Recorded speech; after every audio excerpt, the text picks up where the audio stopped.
Hello friends, welcome back to my channel. और इस video में हम करने वाले हैं nature of economics, scope and its limitation. जो आपकी बीएड फर्स्ट ईयर की बुक है टीचिंग ऑफ इकोनॉमिक्स, ये हम कंप्लीट करने वाले हैं। इसकी प्लेलिस्ट का लिंक आपको डिस्क्रिप्शन बॉक्स में मिल जाएगा। चैप्टर 1 का जो है फर्स्ट पार्ट ऑलरेडी अपलोड हो चुका है। ये जो है इसका सेकेंड पार्ट होगा और आज हमारा जो चैप्टर नंबर फर्स्ट है वो कंप्लीट हो जाएगा, राइट। तो सबसे पहले हम बात करते हैं नेचर ऑफ इकोनॉमिक्स। तो इसमें जब बात करते हैं नेचर की, तो हम ये देखते हैं कि वेदर ये साइंस है, आर्ट है, पॉजिटिव साइंस है, नॉर्मेटिव साइंस है, तो बहुत सारी चीज़ें जो है इसके अंदर इंक्लूड होती हैं। तो सबसे पहले हम बात करते हैं इकोनॉमिक्स एज ए साइंस। देखो, जब भी हम साइंस की बात करते हैं, साइंस क्या है, एक सिस्टमेटिक बॉडी ऑफ नॉलेज है जिसमें जो है कॉज एंड इफेक्ट रिलेशनशिप देखा जाता है कि पहले की ये चीज़ है, ये किस वजह से हुई, क्या इफेक्ट हुआ इस चीज़ का। और जो भी हम यहाँ पे डाटा लेते हैं वो सारा जो है वो फैक्ट के बेसिस पे कलेक्ट किया जाता है, उसको प्रॉपर एनालाइज किया जाता है और फिर जो है कोई स्टेटमेंट दी जाती है।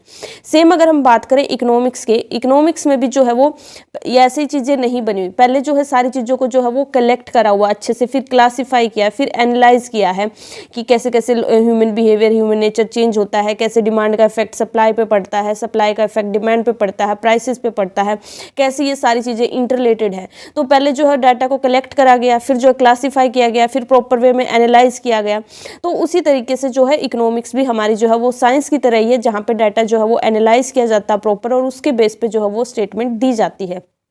तो हम कह सकते हैं कि जो हमारी इकोनॉमिक्स है वो क्या है, साइंस भी है। फिर हम बात करते हैं इकोनॉमिक्स आर्ट है या फिर नहीं है। देखो, जब हम आर्ट की बात करते हैं, आर्ट भी क्या है, सिस्टमेटिक बॉडी ऑफ नॉलेज है।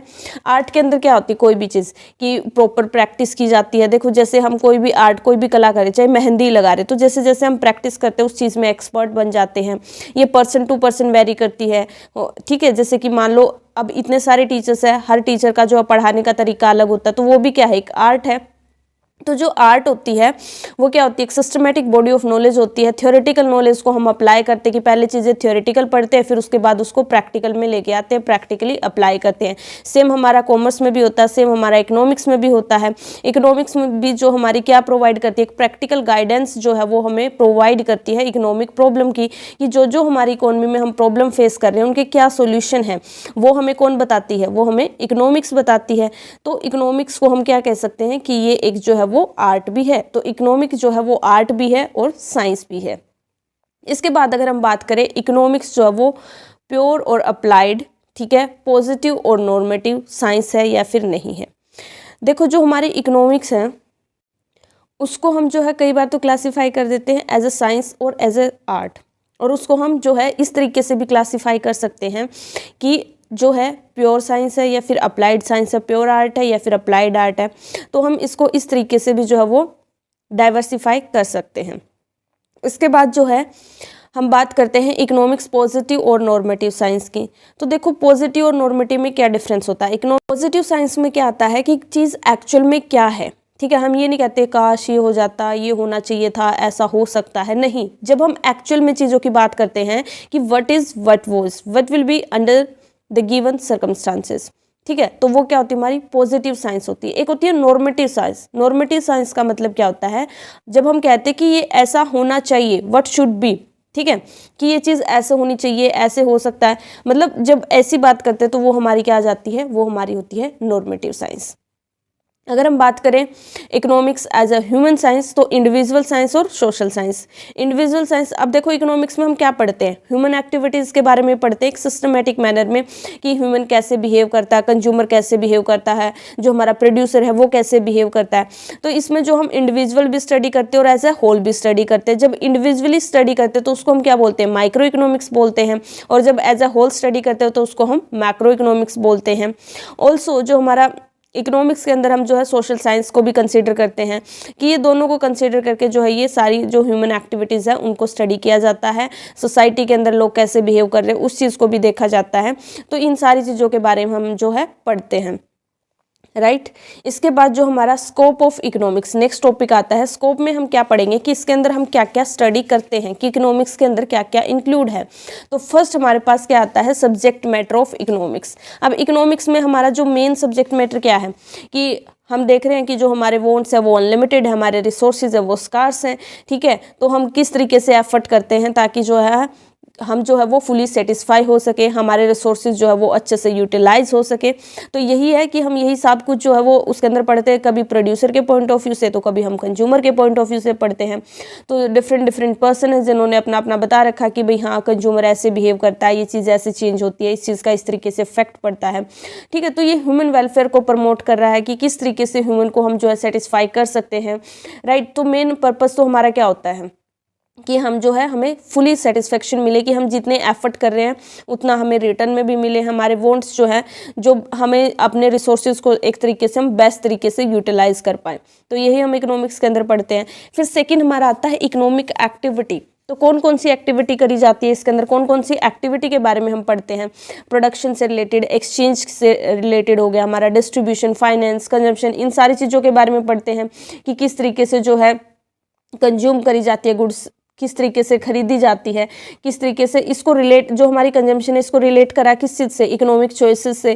कि जैसे हमने पढ़ा, इसके अंदर हम क्या क्या पढ़ते हैं, लॉ ऑफ डिमांड पढ़ते हैं, कंज्यूमर सरप्लस पढ़ते हैं, लॉ ऑफ इक्विलिब्रियम यूटिलिटी पढ़ते हैं, इलास्टिसिटी ऑफ डिमांड पढ़ते हैं, स्टैंडर्ड ऑफ लिविंग पढ़ते हैं, कि कैसे कैसे जो है बहुत सारे फैक्टर है जो वो अफेक्ट करते हैं कंज्यूमर के बिहेवियर को, किस तरीके से वो परचेज करे, किस तरीके से प्राइस, डिमांड, सप्लाई कैसे इंटरलेटेड है, कैसे एक दूसरे को अफेक्ट कर रही हैं।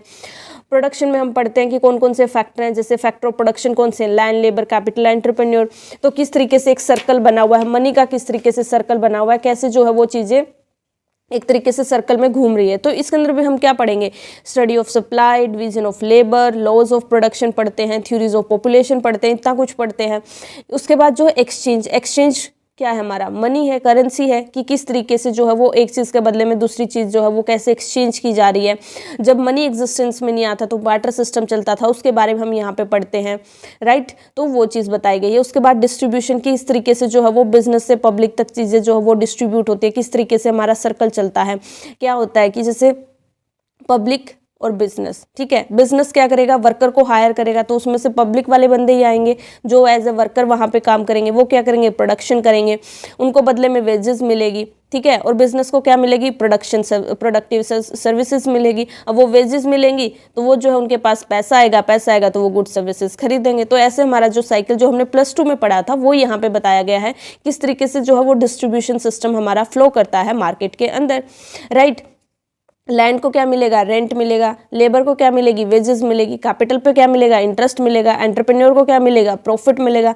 तो ये हमारे 4 मेन फैक्टर होते हैं प्रोडक्शन के, किसको क्या क्या मिलता है ये मैंने बताया आपको। और फिर यही जो हमारा सर्कुलेशन है मार्केट के अंदर, हमारे जो है इकोनॉमी के अंदर चलता रहता है, जिससे जो हम बोलते हैं मनी फ्लो, ठीक है, ठीक है। Land, labour, capital, entrepreneur, land पे रेंट मिलता है, लेबर को वेजेस मिलती है, कैपिटल पे इंटरेस्ट मिलता है, एंटरप्रेन्योर को प्रॉफिट मिलता है।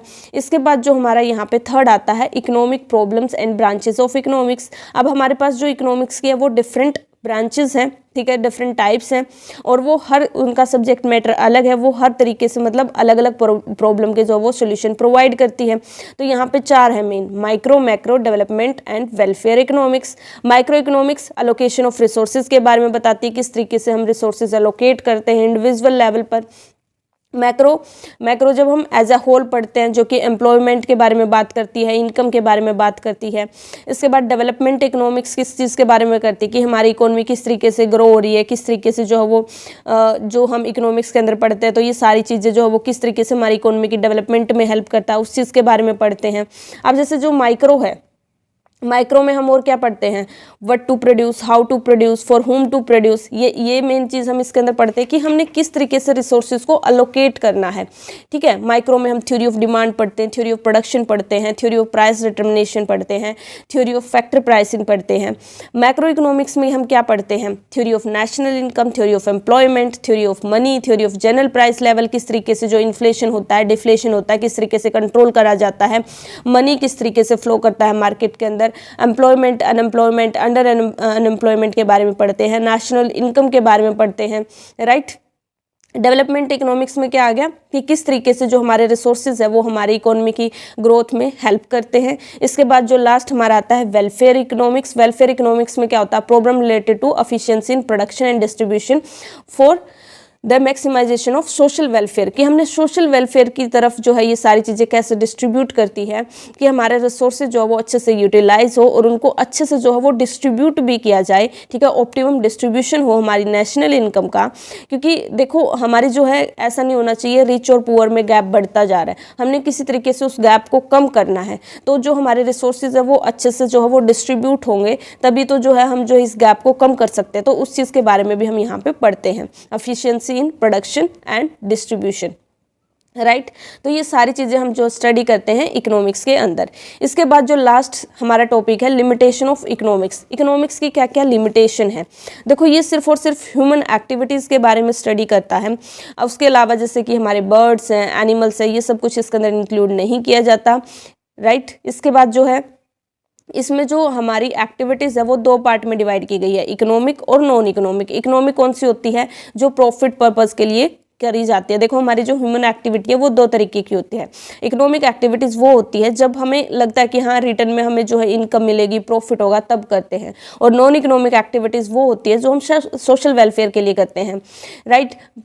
लाइक जैसे कि हमारी मम्मी खाना बना रहे हैं, आप प्रेम प्यार में कुछ कर रहे हो, तो उसके बदले में आप ये थोड़ी कहोगे कि पैसे दो, मम्मी हमसे पैसे तो नहीं लेती, वो क्या, वो हमारी नॉन इकोनॉमिक एक्टिविटीज़ है, राइट। तो इसके अंदर हम जो है वो इकोनॉमिक एक्टिविटीज़ के बारे में स्टडी करते हैं। इसके अलावा और क्या है कि जो जब हम इकोनॉमिक्स पढ़ते हैं तो डिफरेंट लॉज पढ़ते हैं, तो उनमें क्या होता है हम कुछ ना कुछ अजम्पशन लेके चलते हैं कि यहाँ पे हमारा कंज्यूमर रैशनल है, किसी में प्राइस कांस्टेंट ले लेते हैं, किसी में डिमांड कांस्टेंट लेते हैं, राइट। किसी में हम जो है सब्स्टिट्यूशन गुड्स का प्राइस कांस्टेंट ले लेते हैं, कोई ट्रेंड में चेंज नहीं आएगा, इनकम में चेंज नहीं आएगा। तो ऐसे ऐसे करके बहुत सारी अजम्पशन ले लेते हैं, बट एक्चुअल में ऐसा नहीं होता कि मान लो ह्यूमन बिहेवियर में कोई चेंज ही ना आए, ऐसा तो नहीं होता। हमारा इन्वायरमेंट क्या है, डायनेमिक है, यहाँ पे इनकम में चेंजेस आते रहते हैं, इन्फ्लेशन डिफ्लेशन सब चीज़ों में चेंजेस आते रहते हैं, तो हम कुछ भी कॉन्स्टेंट नहीं मान सकते। तो काफ़ी सारी चीज़ें जो ऐसे जो हम अज्यूम करके चलते हैं वो रियलिटी में पॉसिबल नहीं है, तो ये हम इसकी लिमिटेशन में लिख सकते हैं। यहाँ पे जो हम स्टडी करते हैं तो सिर्फ उन एक्टिविटीज़ की स्टडी करते हैं जो बिजनेस से रिलेटेड है, बाकी चीज़ों से हम रिलेटेड नहीं स्टडी करते। इसके अलावा जो है हम स्टडी करते हैं ह्यूमन बींग्स की, सिर्फ वो ह्यूमन बींग्स जो इलास्टिक है, इमोशनल हैं, फ्लैक्सिबल हैं, राइट। तो सिर्फ ये उन्हीं को जो है वो कंसीडर करते हैं, और ये कम्प्लीटली जो है क्या है, प्योर और पॉजिटिव साइंस है, ठीक है। तो ये आप कुछ पॉइंट्स यहाँ पे लिमिटेशन में भी डाल सकते हो। So guys thank you so much for watching this video. Please like share and subscribe. Bye bye, take care, have a good day.